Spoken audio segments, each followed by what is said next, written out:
Hi, I'm Craig the geologist, and right now I'm standing on what's billed as the world's largest gemstone. Now, that's a title with a lot of asterisks, but I'm at a beautiful spot named Jasper Knob here in Ishpeming, Michigan. And you won't believe how gorgeous these rocks are. Come have a look with me.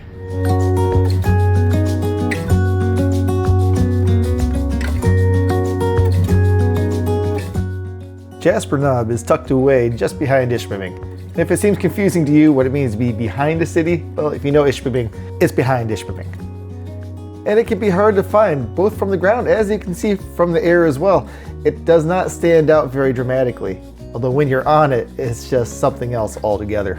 This is one of the most beautiful geologic spots to visit in Michigan, quite possibly in the whole of the United States. It is just spectacular. But as I said, it's hard to find. And so I'm not only going to give you directions, but I'm also going to show you the drive up there in a little bit as well.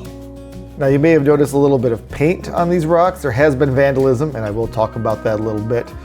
But mostly you can see the rocks gorgeously. The vast majority of it is paint-free. Jasper Knob is billed as the world's largest gemstone, but there are a lot of asterisks that follow that. First of all, do you consider banded iron formation to be a gemstone? It's certainly not a precious gemstone. Do you consider this to be a single stone? Well, it is a single geologic unit. It is coherent, so yeah, kind of. But if you're comparing this to the world's largest sapphire or something, really not a fair comparison. The view at the top of Jasper Knob is spectacular, especially if you have good weather on the day. Now, this is a drone's eye view, so unless you've got a 200-foot tall pair of stilts, you're not going to quite get this view, but there are spectacular views. So if you've got family members who just don't care about rocks, they will still enjoy the walk up and the gorgeous scenes from the top. And as for those terrace slopes you're seeing in the background, those are the tailing piles of the active Tilden iron mine. Fun fact, that tailings pile recently became the highest point in Michigan, surpassing Mount Arvon. And down below here, now you're looking at Ishpeming from the sky. It's just a gorgeous area.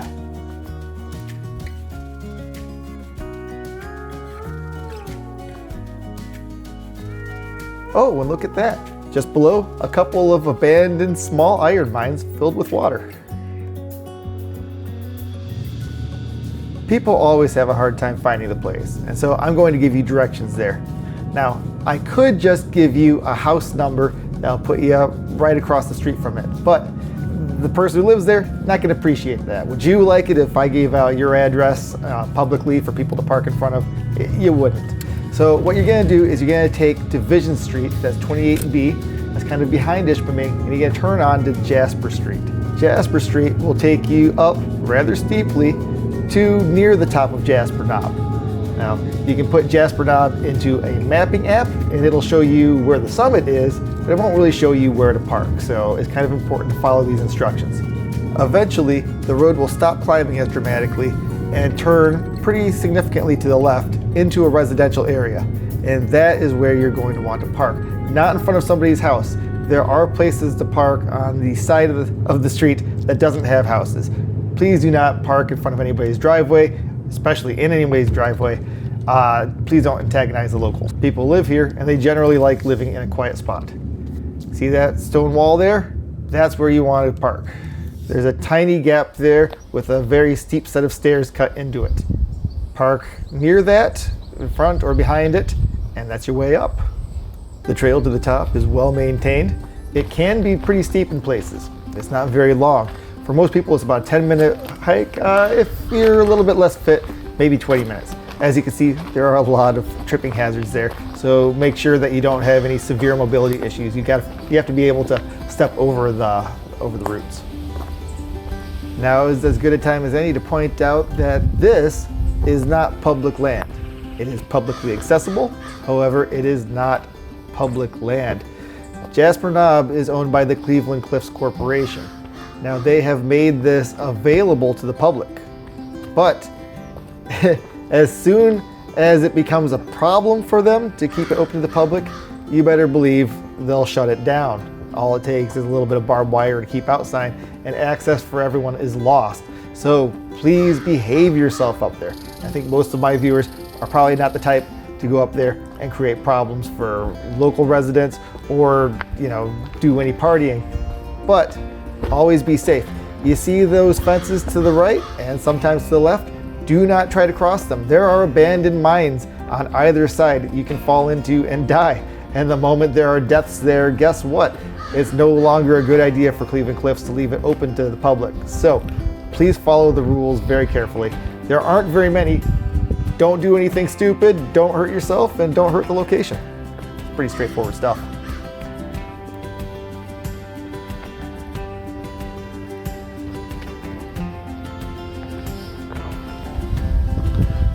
Hey, speaking of which, there's one of those abandoned mines just right there. As you can see it from the trail without having to try to climb over the barbed wire and dangle yourself over. So get a view from the safe location right here and don't do anything dumb. It is a long way down. The trees disappear as you approach the top. It becomes pretty obvious that you're at the summit. The final climb is perhaps the steepest, but on this stretch, you can actually use those routes as stair steps, as long as you're careful about not losing your footing on them.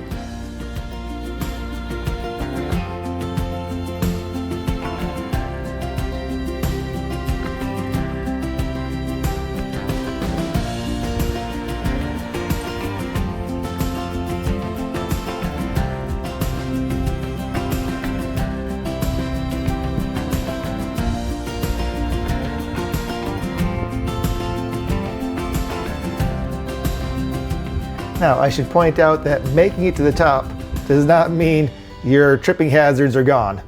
These gorgeous rocks are spectacular to look at, but they are incredibly uneven and there are countless opportunities to trip. So make sure you're fairly sure-footed and keep an eye on where you're stepping at all times.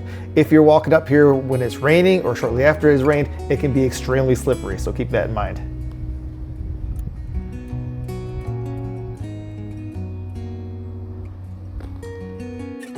The rocks up here are otherworldly beautiful. Look at those shiny silvers and reds. These are BIFs. BIF is an acronym for Banded Iron Formation. Typically, banded iron formation is composed of alternating bands of quartz or chert and hematite. But here it's just hematite on hematite on hematite, just different varieties. Now, something you see a lot of out here is folding in the rocks. You can see these are not perfectly flat layers at all. They're dramatically folded. And we're going to talk about that quite a bit. We're going to see a lot of that today. It's probably more interesting than the rock itself is what's happened to the rock. It's dramatic.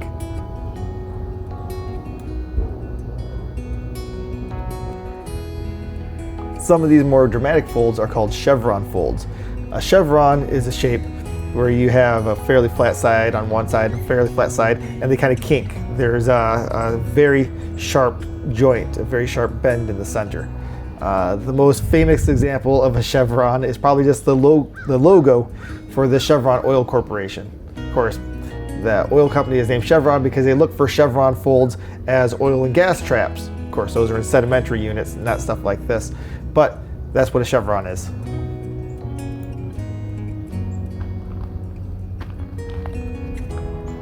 These banded iron formations are some of the most resistant rock units on the planet to erosion. And that creates this very dramatic, hummocky surface that you walk across. Why is that? Well, it's because you're walking across the folded rock units. In most places where you have dramatically folded rocks, the surface erodes away. And so you have a normal shaped hill. And then when you see rock cuts, places where maybe a cliff face or something like that, you can see the folds, but the top of the hill or the top of the cliff has just eroded through all that. Well, these banded iron formations are so resistant that even the glaciers couldn't just cut through them smoothly. And so you have these preserved folds that you have to walk across all along the surface. It's pretty amazing.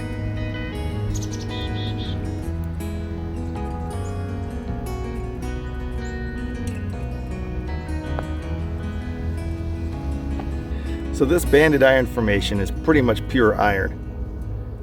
What you see here, instead of alternating bands of hematite and quartz like you usually get in a banded iron formation, and the quartz being chert or some other quartzy material. Here you get hematite and hematite, a silvery hematite, and then a jasper layer. That's a very iron-rich chert. So it is chert, but it looks red like hematite. So it is banded iron formation though. So you get those bands of silver hematite and red that you can call hematite, but really it's a very iron-rich jasper. And what you're seeing in each of those layers is the cyclical boom and bust of an out-of-control ecosystem.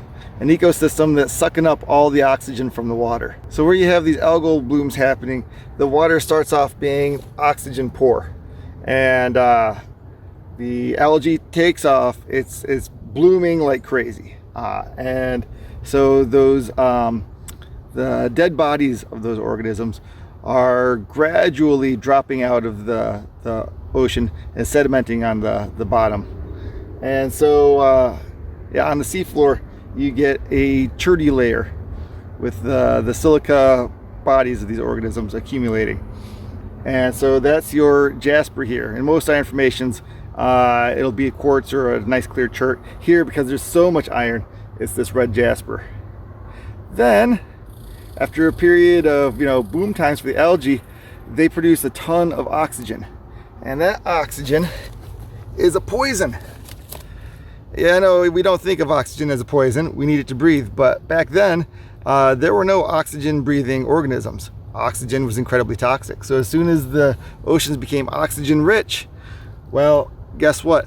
Those organisms died off, and you're left with your bust. You're left with not a true extinction event, but life really dies off. There's very little left. And so in between those, where am I at here? There we go. In between these red layers here, you get these silver layers of pure hematite, where it's just iron deposition. You can also notice that these red layers are oxidized. That's jasper. The red is oxidized iron. Think of it as rust, basically. And so as the organisms were raining out, the iron in the water was capturing as much oxygen as it could. And so you're getting those oxygen-rich iron layers forming with the cherty material. And then in your between times, when there's not much life because the water's become too oxygen-rich, you get these silver layers forming. There's very little deposition of quartz or chert because there's no dead bodies raining out anymore. And the water gradually goes oxygen poor again. And so you get these silvery layers that are not oxidized. Does that make sense? And then, given enough time, and I don't know how much time that is, I'm sure somebody's done some modeling, but it was probably a matter of thousands of years as opposed to millions, life would return, and the cycle would continue. Dead organisms would rain out onto the seafloor. The water would become oxygen rich. They'd all die off. Then, in the lack of any algal life producing oxygen, the water gradually becomes oxygen poor. Life returns, and it goes on cycle after cycle. Look at how thin these layers are. I mean, they're they're thinner than my index finger. Some of them are about as thin as my fingernail. There are millions of these layers here. The system was completely unstable. In fact, even if you look, let's get a close-up here. Actually, if you get a close-up look at some of these jasper layers, you'll note that they actually have tiny layers within them. So you're seeing larger cycles and smaller subcycles within those. It was a pretty out-of-control system.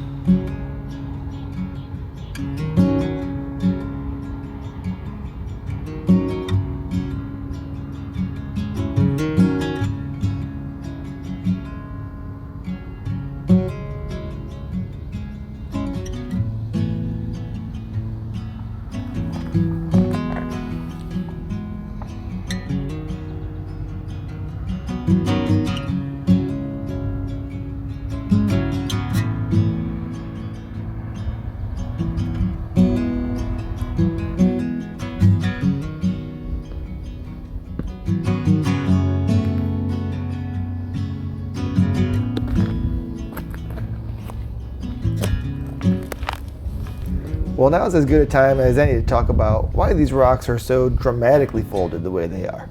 Now, as you might guess, it's actually very hard to put complex, wild folding into a fully lithified rock. Rocks tend to be brittle, and where you do get folding, they can, over millions of years, bend to form large-scale fold structures, but to have it wildly folded like this, that's something different.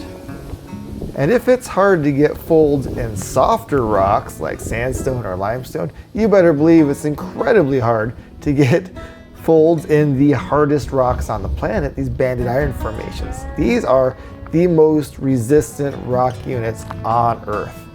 And so for these to get folded up and crumpled like a piece of paper that you're about to throw into the wastebasket is wild. Something unusual is definitely happening here. To get a better look at what's going on, let's make our way over to the slope of Jasper Knob. It's not quite a cliff face, but it's very steep. Here you're seeing these squiggles in the rock. I don't really have a better way to describe it. These rock layers that were originally laid flat are all crumpled up. Well, as I said earlier, that can't happen with a hard rock unit like this. What you're looking at is called soft sedimentary deformation. These rock units were actually crumpled up like this before they became rock, while they were still soft sediments. Now, they wouldn't have been super soft because if there's a landslide or something dramatic happens and it's all just mud, it all falls apart, right? But this must have been some sort of a Play-Doh-like consistency, somewhere between being unconsolidated sediments and rock. And so this material got folded up while it's still squishy and Play-Doh-like.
Well, now have a look at this beautiful complex mess of soft sedimentary deformation.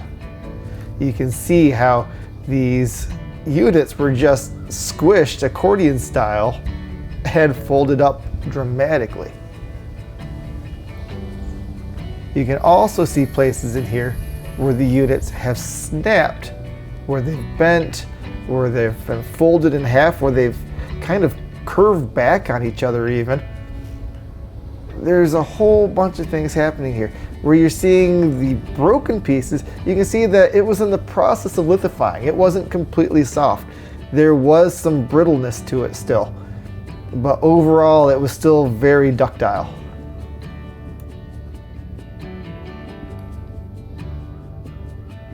Here I just want to point out a little section that's been broken up, so it was a little bit brittle right there. In other places though, you can see it was still extremely soft. I mean, look at that beautiful chevron there. Gorgeous. But it sits right on top of a layer that doesn't look very folded. So different sections were folded up in different ways. The rock units kind of slid past each other as they crumbled. You look up here, yeah, you can see it trying to make room for the fold below and getting really messed up.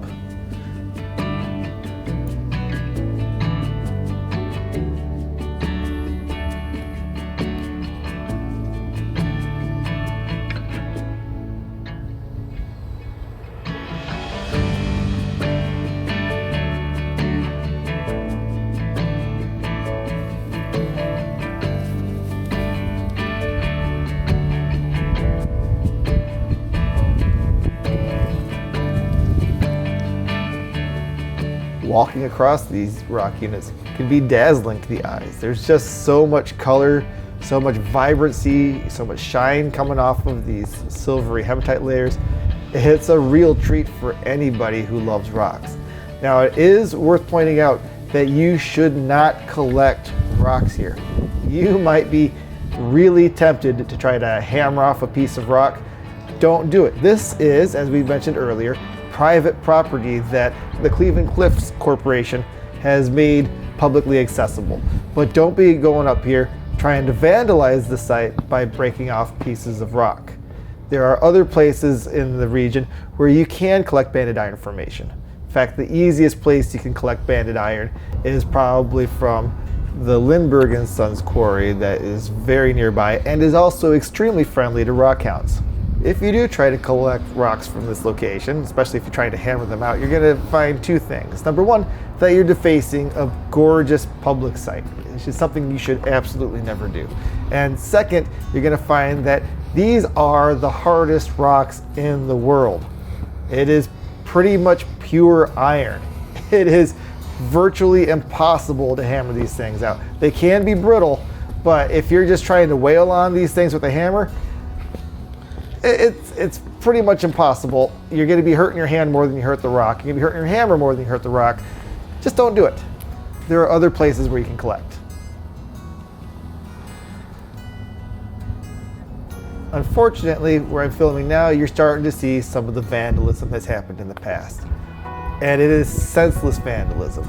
At a lot of rock units around the world, idiot teenagers have spray painted, Dave loves Julie, Frank loves Elizabeth, J plus L forever, that kind of idiot stuff. Well, here it's even more senseless. As near as I can tell, somebody at some point took M80s and placed them in cans of paint and just detonated it. And it serves no purpose whatsoever except to attempt to ruin the beauty of the location. Now, I don't know who did this or why it was done, and I don't think anybody knows that. But my working theory is that it was probably a local person who owns a house nearby and didn't have any appreciation for the rocks or the natural beauty of the spot, but really didn't like people parking right in front of his house or clogging up the street with traffic to come visit this location. This site used to be used on the cover of geology textbooks. It was so iconic. And of course now, you can't really get those photos anymore from a lot of the spots. Now, as you saw, there are a lot of places where you can film and photograph and it's still pristine. But a lot of this area is covered with paint.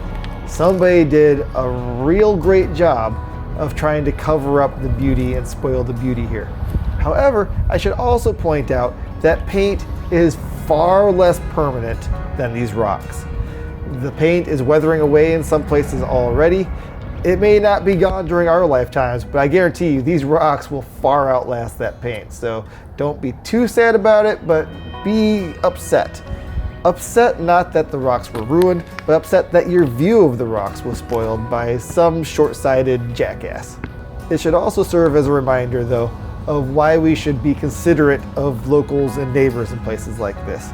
Because things happen, and you don't want to antagonize the people who live here all the time. You're just a visitor, you're here for a half hour, 45 minutes, and you're gone.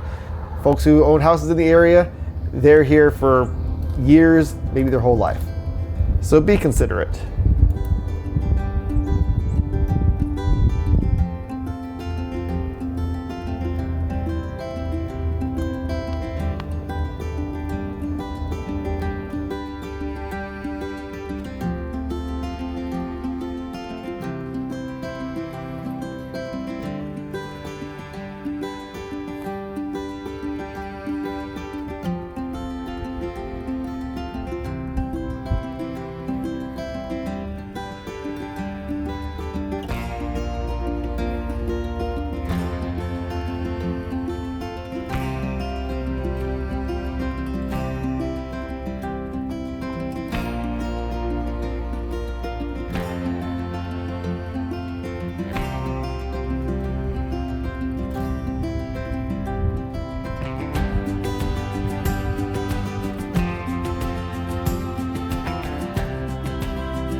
Well, thank you for joining me at Jasper, the world's largest gemstone, asterisk, asterisk. I hope you learned a lot, saw some beautiful rocks, and had a good time. I'll see you next time.